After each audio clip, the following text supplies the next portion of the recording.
In the labyrinth of human psyche, nothing is quite as chilling or intriguing as the tale of Dr. Jekyll and Mr. Hyde. This narrative is a journey into the shadowy corners of our minds where the duality of our nature is laid bare. It's a tale that has fascinated readers for over 100 years. And its intrigue is as potent today as it was when it first hit the bookshelves. In the year 1886, Robert Louis Stevenson brought to life the characters of Dr. Jekyll, a man of science and respectability, and Mr. Hyde, a manifestation of his basest desires and fears. This novel, Strange Case of Dr. Jekyll and Mr. Hyde, was an immediate success. Its popularity was fueled by its exploration of a concept that was both intriguing and terrifying in the Victorian era, the dual nature of man. In the narrative, Dr. Jekyll, a respected scientist, creates a potion that transforms him into Mr. Hyde, a figure of primal and destructive impulses. This transformation is not merely physical, but also psychological. It's a chilling exploration of the capacity for evil within us all, a concept that titillated and terrified its original audience. Victorians lived in an era of strict moral codes and societal expectations. The idea of a respected man harboring a dark, destructive alter ego was a shocking revelation. It tapped into the growing awareness of the complexity of the human mind, an awareness that was just beginning to take shape in the field of psychology. The concept of dual personalities, of the struggle between our better angels and our inner demons, resonated deeply with readers. It reflected their own experiences and fears, their struggles with their own dual natures. And it presented a stark contrast to the Victorian ideal of the perfect rational man. This exploration of duality, of the conflict between the civilized and the primal, the rational and the irrational, the moral and the immoral, is what makes the tale of Dr. Jekyll and Mr. Hyde so enduring. It's a story that continues to fascinate, to chill, and to intrigue. A tale of two faces, one man. The enigma of Dr. Jekyll and Mr. Hyde has only begun. The creation of this haunting tale is a story in itself, born from the depths of a fevered nightmare. Picture, if you will, the talented Robert Louis Stevenson locked in the throes of a terrifying dream.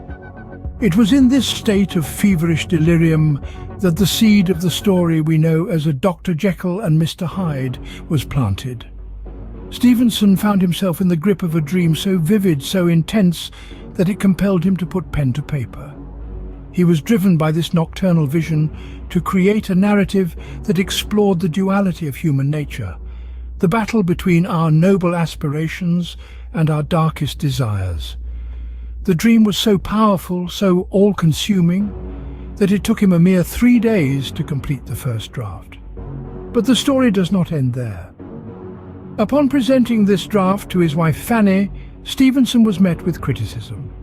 She believed the story had potential, but felt it was more of a mere allegory rather than the chilling horror tale that Stevenson had originally envisioned. This critique stung, but it also ignited a fire within Stevenson. A fire so fierce that he did something unthinkable. He cast his first draft into the flames. Yet, from the embers of this discarded draft, a new story began to form. Stevenson, undeterred by his previous setback and spurred on by his wife's critique, set to work once more. In an impressive display of determination and creative prowess, he rewrote the entire narrative. And just like before, it took him only 3 days to finish. This tale of the story's creation serves as a testament to Stevenson's commitment to his vision and to the power of dreams. It is an example of how criticism, even when it stings, can lead to the refinement of our ideas, the honing of our craft. And so, from the ashes of a discarded draft, the unforgettable tale of Dr. Jekyll and Mr. Hyde was reborn. Beyond the surface of horror, Dr. Jekyll and Mr. Hyde echoes the anxieties of Victorian society. Indeed, this chilling tale is more than a mere horror story. It's a mirror reflecting the fears and struggles of an era. Firstly, consider the novel's exploration of duality. Dr. Jekyll and Mr. Hyde are not two separate entities, but two sides of the same coin, much like the Victorians themselves. This society was marked by a stark contrast between the public face and the private self. On the one hand, they were expected to uphold strict codes of propriety, discipline and morality. On the other, they were humans, susceptible to the same passions and vices as anyone else. Just as Dr. Jekyll harbored a secret dark side, so too did the Victorians fear the hidden parts of their own nature. This fear of duality ties into the Victorians' struggle with morality. They were a deeply religious society where good was rewarded and evil was severely punished, both on Earth and in the afterlife. The transformation of Dr. Jekyll into Mr. Hyde, a man devoid of conscience, would have struck a deep chord. It's a vivid, terrifying illustration of what could happen when one gives in to their base desires and breaks the moral code. Lastly, let's turn to the Victorians' preoccupation with public image. Reputation was everything in Victorian society. A single misstep could lead to social ostracism. Dr. Jekyll's desperate attempts to hide Mr. Hyde can be seen as a metaphor for the Victorians' efforts to maintain their respectable facades, even as they grappled with their inner demons. In sum, Dr. Jekyll and Mr. Hyde is more than a tale of a man and his monstrous alter ego. It's a reflection of the fears, struggles and anxieties of Victorian society. A society that, like Dr. Jekyll, was in constant conflict with its darker side. The tale thus mirrors a society grappling with its own reflection, its own Hyde lurking in the shadows. The tale of Jekyll and Hyde is not merely of split personalities, but also a grim foreshadowing of science's ambitions. This haunting tale, penned by Robert Louis Stevenson, offers a prescient glimpse into the future of scientific advancements, long before they were even imagined.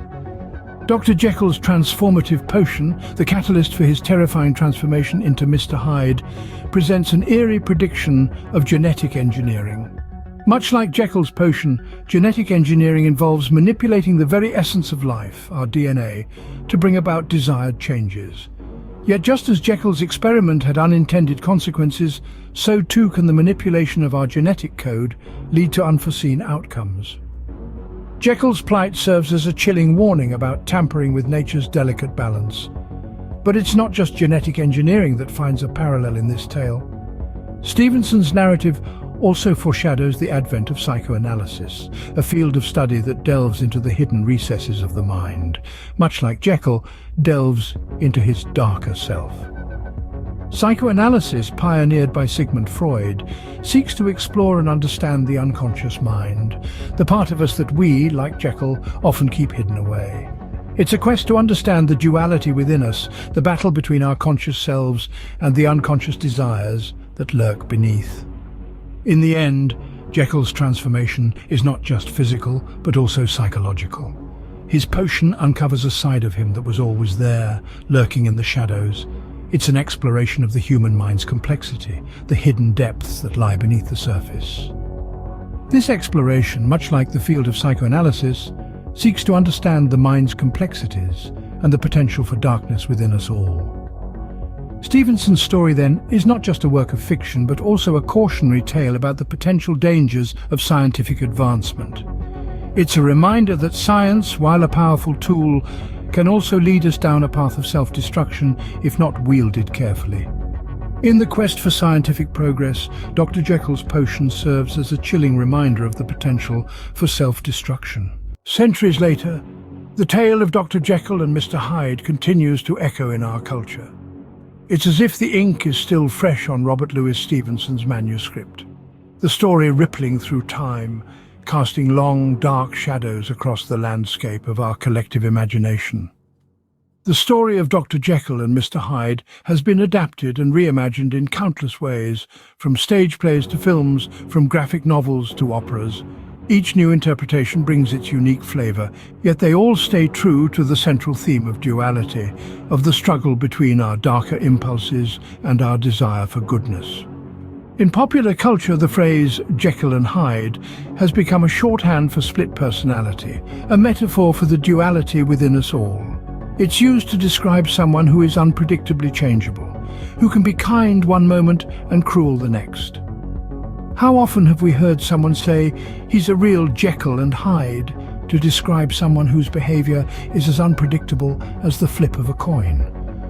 But the story's impact goes beyond simple metaphor. It has sparked discussions about human nature, about morality, about the thin veneer of civilization that separates us from our primal selves.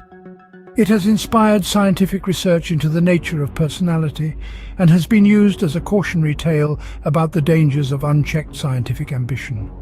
It has also influenced the way we view mental illness, leading to a greater understanding and compassion for those who struggle with conditions like dissociative identity disorder. In many ways, Dr. Jekyll and Mr. Hyde has helped to humanize those who are often misunderstood and stigmatized. In literature, in science, in our everyday language, the story of Dr. Jekyll and Mr. Hyde continues to reverberate, its themes as relevant today as they were when Stevenson first put pen to paper. As the lines between good and evil blur in our world, the chilling tale of Dr. Jekyll and Mr. Hyde continues to haunt our collective consciousness.